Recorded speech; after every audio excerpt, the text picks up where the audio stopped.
এ Mantoux, কি আছে মা? কি করছো? খেলছি। মুখে দিচ্ছ কেন? ওটা নোংরা না, মুখে দেয় না। ই বাবা, পিছন কর পিছন কর। চুল কোথায়? কেটে ফেলেছি। কেন চুল কাটলি তুই? কাটা ছাড়া আর উপায় ছিল না। কেন?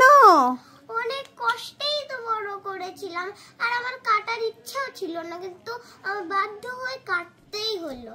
কেন? অনেক বড় চুল ছিল, বিনুনি হতো, বড় বড় ঝুঁটি হতো। এ বাবা, কাটলে কেন? এত ছোট করে ফেলেছো কেন? কাটা ছাড়া আর উপায় ছিল না।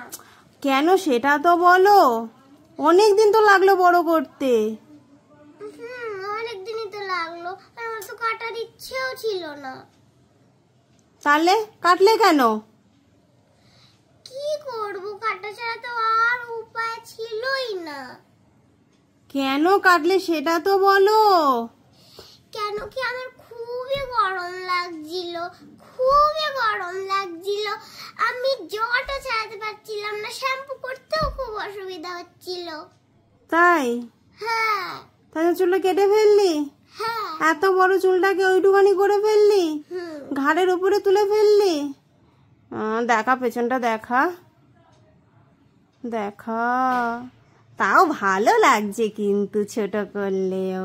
হ্যাঁ, ভালোই তো লাগছে। ঠিক আছে, আবার বড় হয়ে যাবে, গরমটা যেতে যেতে আবার চুলগুলো বড় হয়ে যাবে। শীতে তো আমি এত বড় চুল করব। তাই? এত বড় চুল করবে? হ্যাঁ। আচ্ছা ঠিক আছে, মন খারাপ নেই তো?